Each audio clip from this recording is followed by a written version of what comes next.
మనకు ఉండేటువంటి పాఠం రాణి శంకరమ్మ. ఈ రాణి శంకరమ్మ అనే పాఠం ఏ ప్రక్రియకు చెందినది అని అంటే గేయ కథ,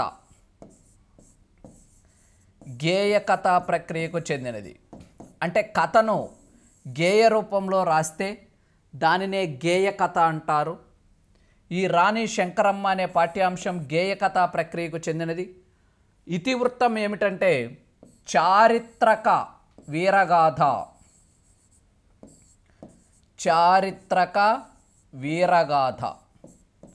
చారిత్రక వీరగాథ అనేటువంటిది ఇతివృత్తం. అంటే చరిత్రలో కొంతమంది వీరులు వీరోచితంగా పోరాడి అసువులు బాయడం జరిగి ఉంటుంది. అటువంటి కథలే చారిత్రక వీరగాథలు అవ్వడం జరుగుతుంది. ఈ రాణి శంకరమ్మ అనేటువంటి పాఠ్యాంశం గేయ కథా ప్రక్రియకు చెందినది. చారిత్రక వీరగాథ దీనిలో ఉండేటువంటి ఇతివృత్తంగా మనము చెప్పుకోవడం జరగాలి. చూడండి, తెలంగాణలో వీర నారీమణులకు కొదవలేదు. అటువంటి వీర నారీమణుల్లో మెతుకు సీమలో అంటే మెదక్నే పూర్వం మెతుకు సీమ అని పిలిచేవారు. ఆ యొక్క ఆంథోల్ అనేటువంటి ఆ యొక్క సంస్థానానికి చెందినటువంటి ఆవిడే ఈ రాణి శంకరమ్మ. ఆందోలు సంస్థానానికి సంబంధించినటువంటి ఆవిడ. శత్రువులను గడగడలాడించినటువంటి ధైర్య సాహసాలు కలిగిన వీరవనిత రాణి శంకరమ్మ. ఈమె సంగారెడ్డి సమీపంలో గౌడిచెర్లలో 1702వ సంవత్సరంలో పుట్టింది. రాజమ్మ సంగారెడ్డిలకు జన్మించడం జరిగింది. శంకరమ్మ బాల్యం నుంచే నాయకత్వ లక్షణాలను పుణికిపుచ్చుకున్నది. ప్రజల్ని కన్నబిడ్డల్లా పాలించిన రాణి శంకరమ్మ శత్రువుల పాలిట అపర కాలిక వలె ధైర్య సాహసాలు ప్రదర్శించింది. చరిత్రలో తనకంటూ చెరగని ముద్ర వేసి మెదకు ప్రాంతాన్ని చరితార్థం చేసిన రాణి శంకరమ్మను గురించి తెలపడమే ఈ పాఠ్యాంశం యొక్క ప్రధాన ఉద్దేశం, నేపథ్యంగా మనం చెప్పాలి. అంటే రాణి శంకరమ్మ యొక్క జీవిత గాథను మనకొక కథను గేయ రూపంలో ఈ పాఠంలో అందించడం జరుగుతుంది. దాన్నే గేయ కథ అంటారు. అంటే కథను గేయ రూపంలో అందిస్తే దాన్నే గేయ కథ. లయాత్మకంగా పాడుకోవడానికి వీలుండడం జరుగుతుంది. ఈ విధంగా ఈ రాణి శంకరమ్మ అనేటువంటి ఈ గేయ గాథ ఎక్కడి నుంచి తీసుకున్నారు అని కానీ చూస్తే మనకి సంగారెడ్డి జిల్లాకు చెందిన కీర్తిశేషులు సంపన్నుడుంబై రంగకృష్ణమాచార్యులు, సంపన్నుడుంబై రంగకృష్ణమాచార్యులు రచించిన మెదక్ జిల్లాంతర్గత అందవోలు శౌర్య వీరారెడ్డి త్రయం అనే వీరగాథల పుస్తకం అంటది. ఆ వీరగాథల పుస్తకంలో నుంచి తీసుకోబడినదే ప్రస్తుత పాఠ్యాంశం. ఎవరు రాశారమ్మా? సంపన్ముడుంబై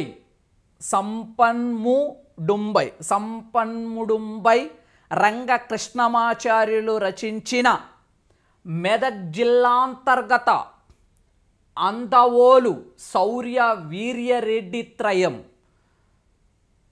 శౌర్య వీర్య రెడ్డి త్రయం అనేటువంటి అందవోలు శౌర్య వీర్య రెడ్డి త్రయం అనేటువంటి వీరుల గాథల పుస్తకంలో నుంచి తీసుకోబడినదే రాణి శంకరమ్మ అనే పాఠం. ఎవరినైనా ఒక్కసారి మళ్ళా చెప్పండి. సంపన్ముడుంబై రంగకృష్ణమాచార్యులు రచించిన మెదక్ జిల్లా అంతర్గత అందవోలు శౌర్య వీర్యరెడ్డి త్రయం అనేటువంటి ఆ యొక్క వీరగాథల పుస్తకంలో నుంచి తీసుకోవడం జరిగింది. మళ్ళా చూడు, మెదక్ జిల్లా అంతర్గత అందవోలు శౌర్య వీర్యరెడ్డి త్రయం, దాన్ని ఎవరు రాయడం జరిగిందంటే రంగకృష్ణమాచార్యులు అనేటువంటి వారు రాయడం జరిగిందనే విషయాన్ని గుర్తుపెట్టుకోవాలి. అందులో నుంచి మనం ఇది తీసుకున్నాము. వీర తెలంగాణ మన శౌర్య తెలంగాణ, మన ధైర్య తెలంగాణ, మన భాష తెలంగాణ, మన వాణి తెలంగాణ, మన బాణి తెలంగాణ, మన శ్వాస తెలంగాణ, మన ధ్యాస తెలంగాణ అంటే తెలంగాణ అంటేనే ఒక ప్రత్యేక ఉనికి, విశిష్ట సంస్కృతి, ఉద్యమాలకు పుట్టినిల్లు. తెలంగాణలో ప్రతి గ్రామం ఒక వీరునికో, ఒక కళాకారునికో, ఒక కవికో, ఒక గాయకునికో ఏదో ఒక రంగానికి సంబంధించిందై ఉంటుంది. ఈ విషయంలో నాటి గౌతమి బాలశ్రీ అంటే శాతవాహనుల యొక్క ఆడపడుచి ఈవిడ, శాతవాహనుల సంబంధించినటువంటి ఆవిడ, శాతవాహన స్త్రీలలో గౌతమి బాలశ్రీ మొదలుకొని నేటి వరకు అనేక మంది స్త్రీలకు ప్రసిద్ధ స్థానం ఉంది. అంటే శాతవాహనుల ఆ ప్రాంతాన్ని పరిపాలించినటువంటి సమయంలో ఆ శాతవాహన రాణుల్లో ప్రసిద్ధి చెందినటువంటి ఆవిడ గౌతమి బాలశ్రీ నుంచి నేటి వరకు అనేక మంది వీర నారీమణులు ఈ ప్రాంతంలో జన్మించడం జరిగిందని అంటారు. రగిలించే పౌరుషాగ్ని, తెలంగాణలో కదిలించే హృదయ దీప్తి, తెలంగాణ త్యాగాలకు మారుపేరు, తెలంగాణ వీరులకు పుట్టినిల్లు మన తెలంగాణ. అంటే తెలంగాణ వీరులకు పుట్టినిల్లు, రగిలించే పౌరుషాగ్ని తెలంగాణ, కదిలించే హృదయ దీప్తి తెలంగాణ, త్యాగాలకు మారుపేరు తెలంగాణ, వీరులకు పుట్టినిల్లు తెలంగాణ. ఇంత ప్రాధాన్యత సంతరించుకున్న తెలంగాణలో మెతుకు సీమసిగలో విరిసిల్లిన శౌర్య పారిజాతం రాణి శంకరమ్మ. మెతుకు సీమలో విరిసిన శౌర్య పారిజాతం రాణి శంకరమ్మ. ఇందులో ఏ అలంకారం ఉందంటే రూపక అలంకారం ఉంది. అంటే పారిజాత వృక్షానికి ఆమెకు భేదం ఉన్నా లేనట్లు చెప్పారు. మెదక్నే పూర్వం మెతుకు సీమ అని పిలిచేవారు. ఎందుకమ్మా అని చెప్పి పిలవడం జరిగింది అంటే అక్కడ వరి పంటకు ప్రసిద్ధి చెందినది కాబట్టి ఏమని చెప్పారంటే మెతుకు సీమగా చెప్పడం జరిగింది. మంజీరా పట్నమని, తర్వాత కనుక చూసినట్లయితే గుల్షానాబాద్ అని కూడా పిలవడం జరుగుతుంది. మనకు మెదక్ను మంజీరా పట్టణమని, గుల్షానాబాద్ అనేటువంటి పేర్లతో కూడా పిలవడం జరుగుతుందనే విషయాన్ని గుర్తుపెట్టుకోవాలి. ఆ యొక్క మెదక్ జిల్లాలో ఉండే ఒక సంస్థానమే అందోలు అనేటువంటి సంస్థానం. ఆ అందోలును రాజధానిగా చేసుకొని రాజ్యం చేసింది. శత్రువులకు సింహస్వప్నం అంటే వారికి భయాన్ని కలగచేయడం జరిగింది. ప్రజలకు ఆరాధ్య దేవత అయింది. నేటికి ఈమెను గురించి కథలు, పాటలు, గాథలు చెప్పుకుంటారు పల్లె ప్రజలు. బతుకమ్మ పాటల్లో కూడా ఈమె చరిత్రను పాడుకుంటారు. ఆ చరిత్ర ఎట్లా ఉన్నదో చూద్దాము. శౌర్య శంకరమ్మ ఉయ్యాలో, రాణి శంకరమ్మ ఉయ్యాలో, శౌర్య శంకరమ్మ ఉయ్యాలో, రాణి శంకరమ్మ ఉయ్యాలో, సూర శంకరమ్మ ఉయ్యాలో, ధైర్య శంకరమ్మ ఉయ్యాలో, రాయబాగిని గద ఉయ్యాలో, కొదమ సింగపు గద ఉయ్యాలో, శుద్ధులు వినరండి ఉయ్యాలో, కొదవు లేక వినుడు ఉయ్యాలో, పల్లెలో పుట్టింది ఉయ్యాలో, పల్లెల్లో పెరిగింది ఉయ్యాలో, పల్లెటూర్లలో నుండి ఉయ్యాలో, పట్నానికి ఎదిగింది ఉయ్యాలో, అందాలు చెల్కింది ఉయ్యాలో, అందాలకెక్కింది ఉయ్యాలో, కనక శంకరమ్మ ఉయ్యాలో, కన్న తల్లి మనకు ఉయ్యాలో, గౌడీ చర్లలోనే ఉయ్యాలో, కోపల్లో గల్లీలో ఉయ్యాలో, పాడి పంటల గల్లా ఉయ్యాలో, రైతు సంగారెడ్డికి ఉయ్యాలో, రాజమ్మ తల్లి ఉయ్యాలో, అపరలక్ష్మి ఒలే ఉయ్యాలో, అపర రుద్రమ్మ ఒలే ఉయ్యాలో, అపరంజి బొమ్మలే ఉయ్యాలో, అవతరించినది ఉయ్యాలో, ఆది శంకరమ్మ ఉయ్యాలో, సుగుణాల పట్టిరా ఉయ్యాలో, గారాల పట్టిరా ఉయ్యాలో, ఆటపాటల్లోన ఉయ్యాలో, మేటిగా నిల్చర ఉయ్యాలో, ఆ బండారాల గూడు ఉయ్యాలో, పిండిగా చేసేను ఉయ్యాలో, ఆ కండాలో బలగము కలిగి ఉయ్యాలో, చక్కగా నుండెర ఉయ్యాలో, శౌర్య శంకరమ్మ ఉయ్యాలో, రాణి శంకరమ్మ ఉయ్యాలో, రాయబాగిని గద ఉయ్యాలో, రమ్యంగా వినరండి ఉయ్యాలో, మగరాయినోలే ఉయ్యాలో, పంచన గట్టుర ఉయ్యాలో, కర్ర దిప్పుటలోన ఉయ్యాలో, కత్తి బట్టుటలోన ఉయ్యాలో, నాగల్ని బట్టుట ఉయ్యాలో, బండిని తోలుట్ల ఉయ్యాలో, ఆరితేరినది ఉయ్యాలో, అన్ని విద్యల్లోన ఉయ్యాలో, మీసాలు లేకున్న ఉయ్యాలో, రోషము జుబుర ఉయ్యాలో, ఆ 10 ఎదురైన ఉయ్యాలో, పడగొట్టి తన్నుర ఉయ్యాలో, ధైర్యలక్ష్మీదేవి ఉయ్యాలో, రాణి శంకరమ్మ ఉయ్యాలో. అమ్మో, ఈ విధంగా రాణి శంకరమ్మను గురించి బతుకమ్మ పాటల్లో పాడుకోవడం జరుగుతుంది. శౌర్య శంకరమ్మ ఉయ్యాలో, రాణి శంకరమ్మ ఉయ్యాలో. శౌర్య శంకరమ్మ అంటే ధైర్య సాహసాలకు నిలయమైనటువంటి ఆవిడ. రాణి శంకరమ్మ ఉయ్యాలో. సూర శంకరమ్మ ఉయ్యాలో, ధైర్య శంకరమ్మ ఉయ్యాలో. రాయబాగిని గాథ ఉయ్యాలో, కొదమ సింగపు గాథ ఉయ్యాలో. కొదమ సింగపు గాథ ఉయ్యాలో, రాయబాగిని గాథ ఉయ్యాలో. కొదమ సింగపు గాథ ఉయ్యాలో. రాయబాగిని అంటే అర్థం రాజసోదరి అని అర్థం. నిజాం ప్రభు ఈమెకు రాయబాగిని అనే బిరుదిచ్చారు. రాయబాగిని అంటే రాజ సహోదరి అని అర్థము. కొదమ సింగ ఉయ్యాలో, సుద్దులు వినరండి ఉయ్యాలో. కొదవలేక వినుడు ఉయ్యాలో. సుద్దులు అంటే మంచి మాటలు, ఆమెను గురించి చెప్పేటువంటి ఆ మంచి మాటలు వినండి. కొదవలేక వినుడు ఉయ్యాలో. పల్లెల్లో పుట్టింది ఉయ్యాలో, పల్లెల్లో పెరిగింది ఉయ్యాలో. ఆ పల్లెటూళ్ళ నుండి ఉయ్యాలో, పట్టణానికి ఎగింది ఉయ్యాలో. అంటే పల్లెటూరులో నుంచి పట్టణానికి ఎదిగింది ఉయ్యాలో. అందాలు చిలికింది ఉయ్యాలో, అందాలకెక్కింది ఉయ్యాలో. అందాలు చిలికింది, అందలానికి ఎక్కింది అంటే ఆమె గొప్ప స్థాయికి ఎదిగింది. కనక శంకరమ్మ ఉయ్యాలో, కన్న తల్లి మనకు ఉయ్యాలో. గౌడి చెర్లలో ఉయ్యాలో, కాపోల గల్లీలో ఉయ్యాలో. గౌడి చెర్లలో ఆమె పుట్టడం జరిగింది. పాడి పంటల గల్లా ఉయ్యాలో, రైతు సంగారెడ్డికి ఉయ్యాలో. అంటే పాడి పంటలకు ప్రసిద్ధి చెందినటువంటి రైతు సంగారెడ్డి ఇంట్లో ఆమె పుట్టింది. రాజమ్మ తల్లి ఉయ్యాలో, అపరలక్ష్మి ఓలే ఉయ్యాలో. అపరరుద్రమ ఓలే ఉయ్యాలో, అపరంజి బొమ్మోలే ఉయ్యాలో. అవతరించినది ఉయ్యాలో, ఆదిశంకరమ్మ ఉయ్యాలో. సుగుణాల పట్టిర ఉయ్యాలో, గారాల పట్టిర ఉయ్యాలో. ఆటపాటల్లోన ఉయ్యాలో, మేటిగా నిల్చర ఉయ్యాలో. బండరాళ్ళు కూడా ఉయ్యాలో, పిండిగా చేసేను ఉయ్యాలో. బండరాళ్ళను కూడా పిండిగా చేసింది. కండబలము కలిగి ఉయ్యాలో, గుండె బలగము కలిగి ఉయ్యాలో. చదువు సందల్లోన ఉయ్యాలో, చక్కగా నుండెర ఉయ్యాలో. శౌర్య శంకరమ్మ ఉయ్యాలో, రాణి శంకరమ్మ ఉయ్యాలో. రాయబాగిని కదా ఉయ్యాలో, రమ్యంగా వినరండి ఉయ్యాలో. మగరాయినోలే ఉయ్యాలో, పంచన గట్టురా ఉయ్యాలో. మగరాయిని వలే పంచన గట్టురా ఉయ్యాలో. కర్ర తిప్పుటలో ఉయ్యాలో, కత్తి బట్టుటలో ఉయ్యాలో. నాగల్ని పట్టుట్ల ఉయ్యాలో, బండిని తోలుట్ల ఉయ్యాలో. ఆరితేరినది ఉయ్యాలో, అన్ని విద్యల్లో ఉయ్యాలో.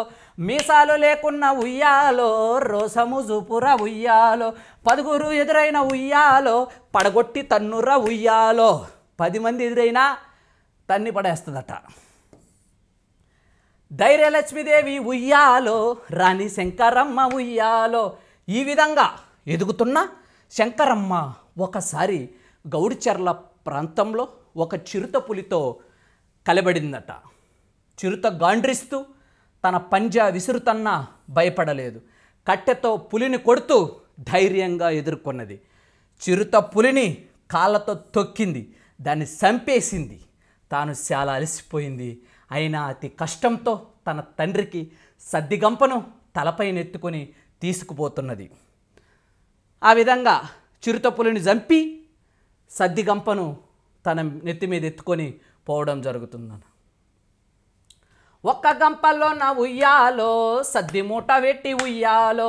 ఆ పొద్దెక్కి నాదంచు ఉయ్యాలో, నేను కాడికి బొంగ ఉయ్యాలో. చేను కాడికి బొంగ ఉయ్యాలో. పూని నడుచుచుండే ఉయ్యాలో, రాణి శంకరమ్మ ఉయ్యాలో. వేసంగి కాలాన ఉయ్యాలో, ఎండ వేడిమి పెరిగి ఉయ్యాలో. అల్లంత దూరాన ఉయ్యాలో, అగుపించే ఒక్కడు ఉయ్యాలో. గుర్రాన్ని తోలుతూ ఉయ్యాలో, అటు ఇటు తిరుగుతూ ఉయ్యాలో. ఆకలి దప్పు ఉయ్యాలో, అలమటించుచుండు ఉయ్యాలో. అట పోయే సమయంలో ఆమెకు ఒకడు కనిపించినాడట. ఆ ఎండలో, వేసంగి కాలం, ఆ ఎండలో అల్లంత దూరాన ఒకడు కనిపించినాడట. గుర్రాన్ని తోలుతూ అటు ఇటు తిరుగుతూ ఆకలి దప్పులతో అలమటించుచూ ఉన్నాడు.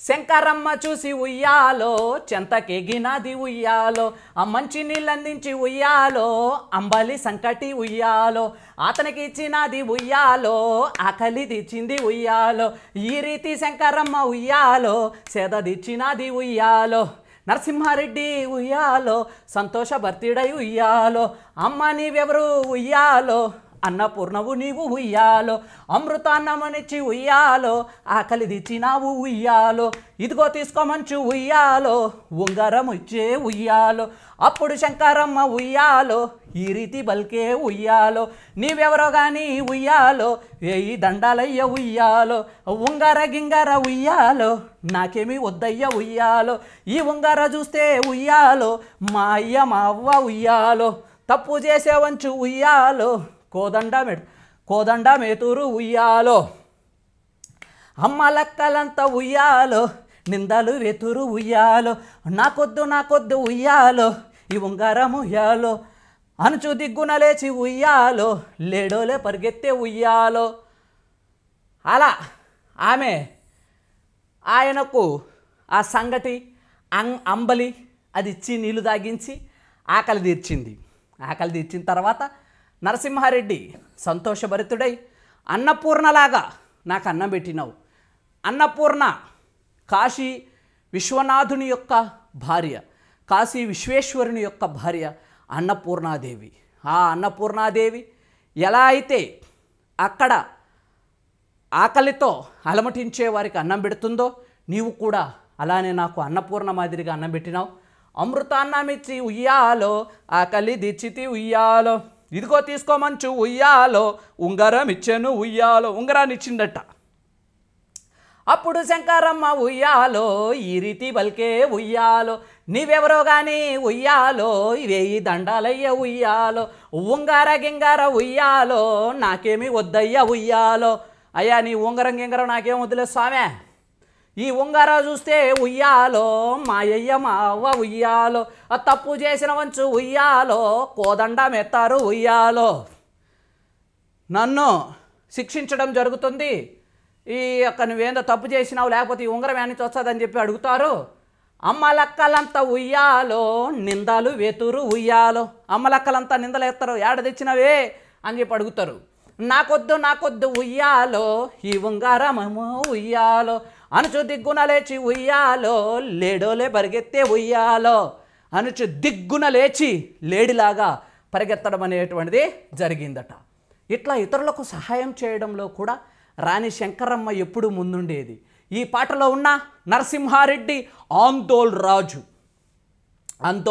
రాజు ఆయన శంకరమ్మ చేసిన సహాయాన్ని మర్చిపోకుండేవాడు. ఎప్పుడు ఆమెను గుర్తు తెచ్చుకుంటుండేవాడు. చివరికి సంగారెడ్డి దంపతుల దగ్గరికి ఇచ్చి వచ్చి రాయభారం పంపి వాళ్ళని సంతోషభరితను చేసి నరసింహారెడ్డికి ఇచ్చి పెళ్లి చేసే విధంగా చేసుకున్నాడు. శంకరమ్మ నరసింహారెడ్డి రాజ్యపాలన చక్కగా చేయమని రాజధర్మాన్ని చెప్పింది. అది ఎట్లా ఉందో చూద్దాం. నరసింహారెడ్డిని బాగా పరిపాలన చేయమనుకుంటున్నావో అని చెప్పిందట ఆందోల్ రాజుని. పెండ్లి పూర్తయినాక ఉయ్యాలో రాజకార్యాలు విడిచి ఉయ్యాలో, రాజరికము మరిచే ఉయ్యాలో, నరసింహారెడ్డి ఉయ్యాలో అదే అదనుగా ఉయ్యాలో, సిద్దికి సోదరులు ఉయ్యాలో కుట్రలు పన్నీరి ఉయ్యాలో, కుతంత్ర చేసిరి ఉయ్యాలో, ప్రజలు పీడించిరి ఉయ్యాలో, పన్నులు లాగిరి ఉయ్యాలో, ఆ సంగతి తెలిపిరి ఉయ్యాలో, రాజు నరసింహారెడ్డికి ఉయ్యాలో, ఉలుకు పలుకు లేని ఉయ్యాలో, పెనిమిటిని చూసి ఉయ్యాలో, శంకరమ్మప్పుడు ఉయ్యాలో, భయమింత లేకుండా ఉయ్యాలో, రాజు చెంత చేరి ఉయ్యాలో, ఈ రీతి తెలిపాను ఉయ్యాలో, నా మీద ప్రేమతో ఉయ్యాలో, ప్రజల మర్చినావు ఉయ్యాలో, రాజ్యమంతా చూడు ఉయ్యాలో, రంజెల్లు టాలేదు ఉయ్యాలో, రాజధర్మము కాదు ఉయ్యాలో, ఇది పద్ధతి కాదు ఉయ్యాలో, ప్రజల హితము కోరి ఉయ్యాలో, కన్న బిడ్డల్లాగా చూడు ఉయ్యాలో, మొదట రాజ్యము పనులు ఉయ్యాలో, కుదురుగా చేయాలి ఉయ్యాలో, జగమున మెరవాలి ఉయ్యాలో, కీర్తిని పొందాలి ఉయ్యాలో. నన్ను నా మాయలో పడి ప్రజల్ని మర్చిపోయినావు, అది తప్పు.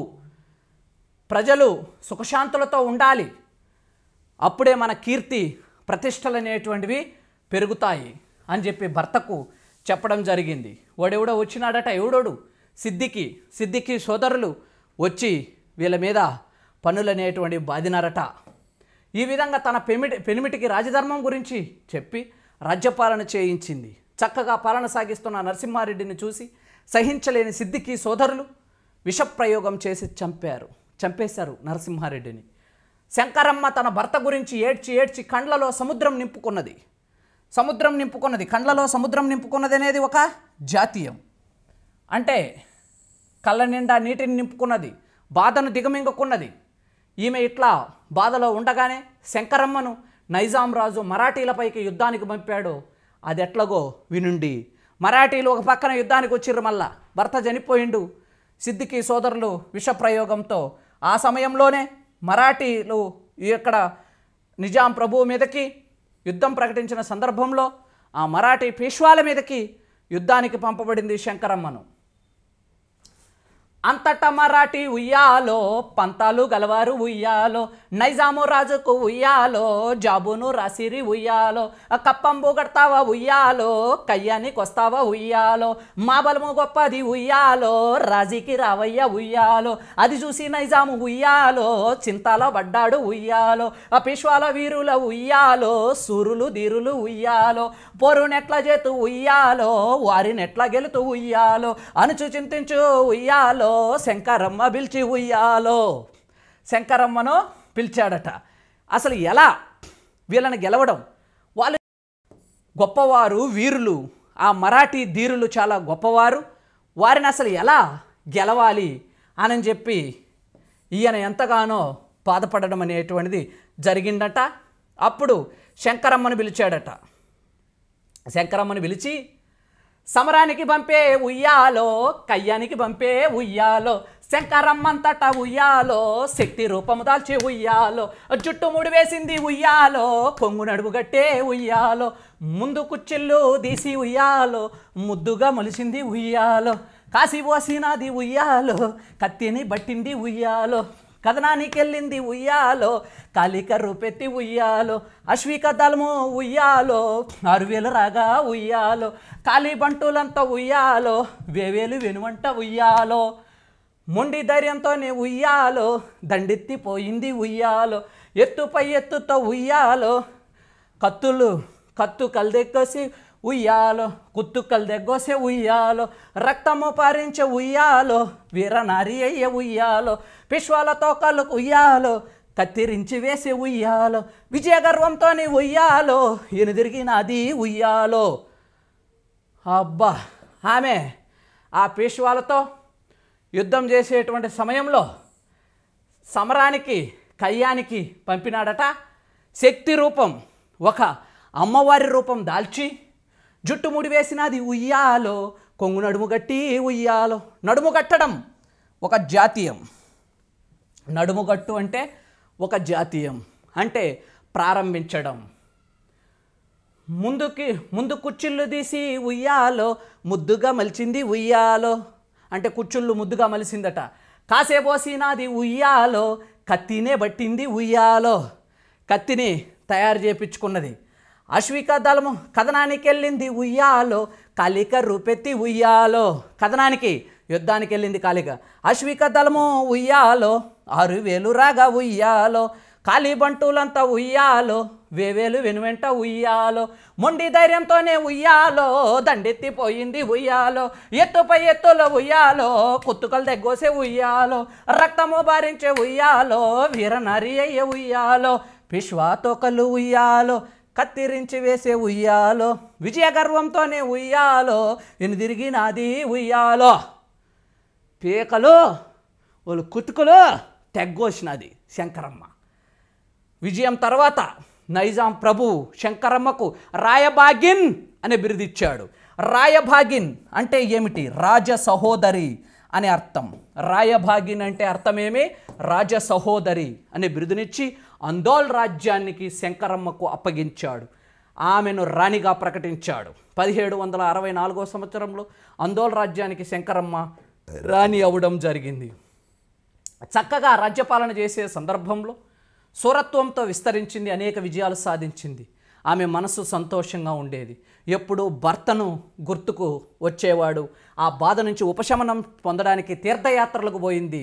నడితోవలో శత్రువులు ఆమెపై మత్తుమందు చల్లడం జరిగిందట. అప్పుడు చలి జ్వరంతో చనిపోయిందని చెప్పారు. ఆ నడితోవలో చల్లారు. నిజాం వద్దకు వెళ్ళి శంకరమ్మ చలి జ్వరంతో చనిపోయిందని చెప్పారు. ఆందోళనకు రాజులయ్యారు. అడవిలో తెలివి వచ్చిన శంకరమ్మ ఆమె మీద మత్తుమందు చల్లి నిజాం ప్రభువుకు పోయి ఆమె చచ్చిపోయింది అని చెప్పారట. కానీ ఆమె మధ్యలో లేచిందట. చూడండి, నెమ్మదిగా లేచింది ఉయ్యాలో, కలియ చూసినాది ఉయ్యాలో, తన వారు ఎవరు ఉయ్యాలో, కానరాలలేదు ఉయ్యాలో, కారండ పడవిరా ఉయ్యాలో, కాటుక చికటి ఉయ్యాలో, కొండ కొనలు ఉయ్యాలో, గండు చీమలు ఉయ్యాలో, పులులు సింహాలు ఉయ్యాలో, ముంగిస పాములు ఉయ్యాలో, దట్టమైన పొదలు ఉయ్యాలో, లోయలు లొంకలు ఉయ్యాలో, దారి తెన్ను లేక ఉయ్యాలో, ఎండనక వాననక ఉయ్యాలో, రాణి శంకరమ్మ ఉయ్యాలో, కల్లరగా తిరిగాను ఉయ్యాలో, చీకట్లో చిరుదీపం ఉయ్యాలో, కోయవాడ గుడి ఉయ్యాలో, కోయవాడ గుపించే ఉయ్యాలో, మెడలోని హారాలు ఉయ్యాలో, కానుగా ఇచ్చెను ఉయ్యాలో, దగ్గర గ్రామంకు ఉయ్యాలో, దారి చూపమను ఉయ్యాలో, కోయరాజంతట ఉయ్యాలో, కుర్ర కుర్ర ఎంచు ఉయ్యాలో, హైదరాబాదుకు ఉయ్యాలో, దారి చూపిండు ఉయ్యాలో. ఆమె ఆ కారడవిలో, ఆ యొక్క నిండు చీకటిలో ఉండేటువంటి అడవిలో, దారు తెన్ను లేనటువంటి ప్రాంతంలో పడిపోవడం జరిగింది. ఎటు చూసిన చిలలు, ఈ యొక్క పులులు, తర్వాత వచ్చేటప్పుడు గండు చీమలు, తర్వాత వచ్చేటప్పటికి ఎక్కడ చూసినా కూడా అలా ఉండేటువంటి సమయంలో ఒక కోయవాడు ఆమె కనిపించాడట. ఏమయ్యా, నాకొక దారి చూపించు ఈ ఊరికి అంటే ఆయన హైదరాబాదుకు దారి చూపించినట్ట కుర్రో అని. రాణి శంకరమ్మ ధైర్యవంతురాలు గనకే అడవి దాటగలిగింది. నైజాం రాజు దగ్గరకు వచ్చి శత్రువుల కుట్రలను ఛేదించింది. ఆందోళనకు రాణి అయినది. ప్రజలను కన్నబిడ్డల్లా పాలించింది. ప్రజలకు పన్నుల భారం తగ్గించింది. ఆమె రాజ్యాన్ని రామరాజ్యం అనేవారు. ఆమె తన తండ్రి పేరిట మీద సంగారెడ్డి అనే జిల్లాను, తల్లి పేరిట మీద రాజంపేట అనే పట్టణాన్ని నిర్మించింది. తండ్రి పేరిట సంగారెడ్డి అంటే రాణి శంకరమ్మ తన తండ్రి పేరిట సంగారెడ్డిని, తల్లి పేరిట రాజంపేట అనే పట్టణాన్ని నిర్మించింది. గరుడాద్రి గుట్టపై రంగనాథ ఆలయాన్ని కట్టించింది. గరుడాద్రి గుట్టపై రంగనాథి ఆలయాన్ని కూడా కట్టించింది. ఇది ఇట్లా ఉండగా శంకరమ్మకు రాచపుండు వచ్చిందట. రాచపుండు అంటే క్యాన్సర్ వ్యాధి వచ్చింది. రాచపుండు పుట్టింది ఉయ్యాలో, రంపాన పెట్టింది ఉయ్యాలో, ఎన్ని మందులు పెట్టు ఉయ్యాలో, ఇంతైనా తగ్గదు ఉయ్యాలో, పెయ్యంత పాకింది ఉయ్యాలో, పానాలు తీసింది ఉయ్యాలో, రాణి శంకరమ్మ ఉయ్యాలో, దేవుణ్ణి చేరింది ఉయ్యాలో. ఆ యొక్క రాచపుండు క్యాన్సర్ అనేటువంటి వ్యాధి వచ్చి ఆమెకు శరీరం అంతా పాకి మరణించడం జరిగింది. 1774 సంవత్సరంలో శంకరమ్మ తుది శ్వాస విడిచారు. ఆందోళన చరిత్రలో ఆమె కీర్తి సువర్ణాక్షరాలతో లిఖించదగినది. అందుకే ఆందోళన ప్రజలు శంకరమ్మను ఈ విధంగా గుర్తించారు.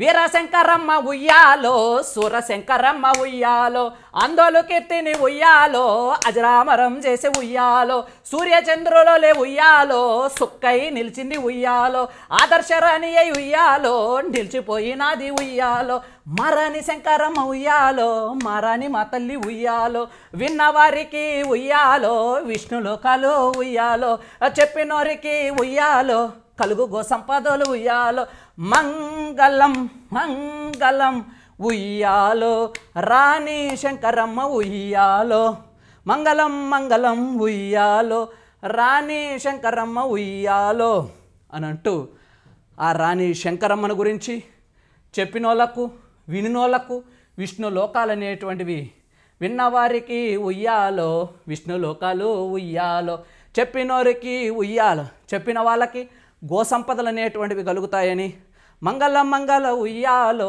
రాణి శంకరమ్మ ఉయ్యాలో. ఓకేనా? అజరామరం. అజరామరం అంటే ఆ యొక్క కీర్తిని చిరస్థాయిగా నిలపండి. అజరామరం చెక్కు చెదరనటువంటి ఆ కీర్తిని చిరస్థాయిగా, అజరామరం చెక్కు చెదరకుండా నిలిపింది అని అర్థం. ఓకేనా? That's all. తర్వాత మనకు ఇక్కడ పదజాలంలోకి వస్తాం. నిర్మల్ కొయ్య బొమ్మల తయారీకి ప్రసిద్ధి. ప్రసిద్ధి అంటే నిలయం. కొయ్య బొమ్మల తయారీకి నిలయము. ప్రసిద్ధి అంటే నిలయం. ప్రసిద్ధి లేదా ప్రాముఖ్యత పొందినది. ప్రసిద్ధి అంటే ప్రాముఖ్యత గడించినది అని కూడా చెప్తారు. స్వప్నం కళ, సమరం యుద్ధం, శౌర్యం ధైర్యం, దీప్తి వెలుగు. దీప్తి అంటే వెలుగు. చూడండమ్మా, తర్వాత మనకు ఉండేటువంటి అంశాలలో భాషను గురించి తెలుసుకుందాం. రంగనాథాలయం విడదీయండి. రంగనాథ ప్లస్ ఆలయం రంగనాథాలయము. అమృతాన్నం, అమృత ప్లస్ అన్నం అమృతాన్నం. అజరామరం, వెరీ వెరీ ఇంపార్టెంట్ బిట్ అడుగుతాడు. అమృతాన్నం, రంగనాథాలయం ఇవన్నీ సవర్ణ దీర్ఘ సంధులు. అజరామరం, అజర ప్లస్ అమరం విడగొట్టండి అంటారు. అజర ప్లస్ అమరం, అజరామరం సవర్ణ దీర్ఘ సంధి. కవీంద్రుడు, కవి ప్లస్ ఇంద్రుడు, కవీంద్రుడు సవర్ణ దీర్ఘ సంధి. నెక్స్ట్ ఇక్కడ సమాసము చూడండి. చదువు సంధ్యలు, పాము ముంగీసలు, ఎండవానలు, కొండకోనలు, మంత్రతంత్రాలు, తల్లిదండ్రులు, రామకృష్ణులు, కూరగాయలు ఇవన్నీ ద్వంద్వ సమాసాలు. ఉభయపద పదార్థ ప్రధానం ద్వంద్వం. మొదటి పదానికి ఎంత ప్రాధాన్యత ఉంటుందో రెండో పదానికి కూడా అంతే ప్రాధాన్యత ఉండడం జరుగుతుంది. ఇక్కడ రాయభాగిని అంటే అర్థమేమి? తర్వాత వచ్చేటప్పటికి మెతుకు సీమ అనేటువంటి పేరు దానికి ఎందుకొచ్చింది? మెదక్ను పూర్వం గుల్షానాబాద్ అని పిలిచేవారని. తర్వాత కనుక చూసినట్లయితే మనకి ఇక్కడ పేష్వాలు అంటే మరాఠా సామ్రాజ్యాన్ని పరిపాలించినటువంటి వారని. అందోల్ సంస్థానం అనేటువంటిది మెదక్లో ఒక సంస్థానం అనేటువంటిదిగా మనం గుర్తుపెట్టుకోవాలి. చదువు సంధ్యలు విగ్రహవాక్యము చదువు సంధ్య. పాము ముంగిసలు, పాము ముంగిస కలిపితే పాము ముంగిసలు. ఎండా వానలు, ఎండ వాన. కొండ కోనలు, కొండ కోన. మంత్రతంత్రాలు, మంత్రము తంత్రము. తల్లిదండ్రులు, తల్లి తండ్రి. రామకృష్ణులు, రాముడు కృష్ణుడు. కూరగాయలు, కూరకాయ. ఇవన్నీ కూడా ద్వంద్వ సమాసాల కిందకి వస్తాయనే విషయాన్ని గుర్తుపెట్టుకోవడం జరగాలి మిత్రులారా. నెక్స్ట్ తర్వాత మనకి ఇక్కడ ద్విగు సమాసం కూడా ఇచ్చాడు. ద్విగు సమాసం అంటే పూర్వపదంలో సంఖ్యానామవాచకం ఉంటే దాన్ని ద్విగు సమాసము అంటారు. పూర్వపదంలో సంఖ్యానామవాచకం వెరీ వెరీ ఇంపార్టెంట్. చతుర్ముఖములు, 4 అనే సంఖ్య గల ముఖములు. నవరసాలు, 9 అనే సంఖ్య గల రసాలు. చతుర్వేదాలు, 4 అనే సంఖ్య గల వేదాలు. షట్చక్రవర్తులు, 6 అనే సంఖ్య గల చక్రవర్తులు. 6 అనే సంఖ్య గల చక్రవర్తులు. పంచ పాండవులు. దశ దిశలు, ఇది మొన్న డిఎస్సిలో అడిగినటువంటి బిట్టు. దశ దిశలు, దశ దిశ, దశ దిశలు. దశ దిశలు అని చెప్పకూడదు. అది దశ దిశ అని చెప్పకూడదు. దశ దిశలు అంటే 10 అనే సంఖ్య గల దిశలు అనేటువంటిదిగా చెప్పాలి. దశ దిశలు. నవరసాలు, చతుర్వేదాలు, షట్చక్రవర్తులు, పంచపాండవులు, దశ దిశలు. ఓకేనా? దశ అనే సంఖ్య గల దిశలు. ఇవన్నీ కూడా ద్విగు సమాసాలకు సంబంధించినవే. ద్విగు సమాసం అంటే పూర్వపదంలో సంఖ్యానామవాచకం అనేటువంటిది ఉండి రెండో పదం నామవాచకంగా ఉండడం జరుగుతుంది. నవరసాలు, చతుర్దశ, 10 అనే సంఖ్య గల దిక్కులు, 6 అనే సంఖ్య గల చక్రవర్తి, 8 బొమ్మలు, 8 అనే సంఖ్య గల బొమ్మలు. అష్టదిగ్గజాలు, 8 అనే సంఖ్య గల దిగ్గజాలు. తర్వాత షడ్రుచులు, 6 అనే సంఖ్య గల రుచులు. తర్వాత ద్వాదశ జ్యోతిర్లింగాలు, 12 అనే సంఖ్య గల జ్యోతిర్లింగాలు. అష్టాదశ పురాణాలు, 18 అనే సంఖ్య గల పురాణాలు. పంచ పాండవులు, 5 అనే సంఖ్య గల పాండవులు. ఓకేనా? ఇవన్నీ కూడా ద్విగు సమాసం కిందకు వస్తాయి. త్రినేత్రుడు బహువ్రీహి సమాసం. త్రినేత్రములు ద్విగు సమాసం. త్రినేత్రుడు 3 కన్నులు కలవాడు శివుడు, కలది కలవాడు బహువ్రీహి సమాసం. దశ కంఠములు ద్విగు సమాసం. దశ కంఠుడు బహువ్రీహి సమాసం. ఓకేనా? వీటిని కూడా మీరు గుర్తుపెట్టుకోవడం అనేటువంటిది జరగాలి. వెలుగులు, వెలుగులు అని వచ్చింది. 1000 అనే సంఖ్య గల వెలుగులు, వెలుగులు. 1000 అనే సంఖ్య గల వెలుగులు, వెలుగులు. అది ఏ సమాసం అవుతుంది? ద్విగు సమాసం. వెలుగు, వెలుగు. 1000 అనే సంఖ్యల 1000 వెలుగులు కలవాడు ఎవరమ్మంటే సూర్యుడు. వెలుగు అంటే బహువ్రీహి, వెలుగులు అంటే ద్విగు సమాసం. చలి వెలుగు, చలి వెలుగు అంటే చల్లనైన వెలుగు కలవాడు చంద్రుడు. వెలుగులు ద్విగు సమాసము, వెలుగు బహువ్రీహి సమాసం. త్రినేత్రుడు బహువ్రీహి సమాసం. త్రినేత్రములు ద్విగు సమాసం. ఓకేనా? చతుర్ముఖుడు బహువ్రీహి సమాసం. చతుర్ముఖములు ద్విగు సమాసం. అర్థమవుతుందా? కలది కలవాడు మనకు కనిపిస్తే బహువ్రీహి సమాసం. సంఖ్య ప్రధానంగా గన పూర్వపదంలో మనకు కనిపిస్తే అక్కడ కూడా 3 అనే సంఖ్య ఉంటుంది పూర్వపదంలో. కానీ మనం ఉత్తర పదంలో కలది కలవాడు అనేది వస్తుంది మనకు. అక్కడ కలది కలవాడు అనేటువంటిది వస్తుంది కాబట్టి అది బహువ్రీహి కింద చెప్పాలి. దాన్ని ద్విగు సమాసం కింద మనము చెప్పకూడదు అనేటువంటిదిగా చెప్పాలి. అన్య పదార్థ ప్రధానం ద్వంద్వం అంటే సమాసంలో ఉండే రెండు అన్య పదార్థ ప్రధానం బహువ్రీహి, ద్వంద్వం కదనన్నా. ఉభయ పదార్థ ప్రధానం ద్వంద్వం, అన్య పదార్థ ప్రధానం బహువ్రీహి. అన్య పదార్థ ప్రధానం అంటే సమాసంలో ఉండే రెండు పదాల యొక్క అర్థం కాకుండా వేరే అర్థం వస్తే దానినే అన్య పదార్థ ప్రధానము. చివరిలో కలది కలవాడు చేరడం జరుగుతుంది. త్రినేత్రములు ద్విగు సమాసము. త్రినేత్రుడు బహువ్రీహి సమాసం. చతుర్ముఖములు ద్విగు సమాసం. చతుర్ముఖుడు బహువ్రీహి సమాసము. దశకంఠుడు బహువ్రీహి సమాసం. దశకంఠములు ద్విగు సమాసము. వే వెలుగు బహువ్రీహి సమాసం. వే వెలుగులు ద్విగు సమాసము. ఓకేనా? అష్టాదశ పురాణాలు, నవరసాలు, తర్వాత వచ్చిన నవధాన్యాలు, పంచ పాండవులు, షట్ చక్రవర్తులు, సప్త సముద్రాలు, ఓకేనా? అష్ట వశువులు, నవరాత్రులు, దశ దిశలు, దశ కంఠములు, 12 జ్యోతిర్లింగాలు. ఓకేనా? ఇవన్నీ కూడా మీరు గుర్తుపెట్టుకోవడం అనేటువంటిది జరగాలి. 100 సంవత్సరాలు, 100 సంఖ్య గల సంవత్సరాలు, 100 సంఖ్య గల సంవత్సరాలు. ముక్కు చెవులు, ముక్కు చెవి, ముక్కు చెవులు ఇవేమవుతుంది? ఇది ద్వంద్వ సమాసం అవుతుంది.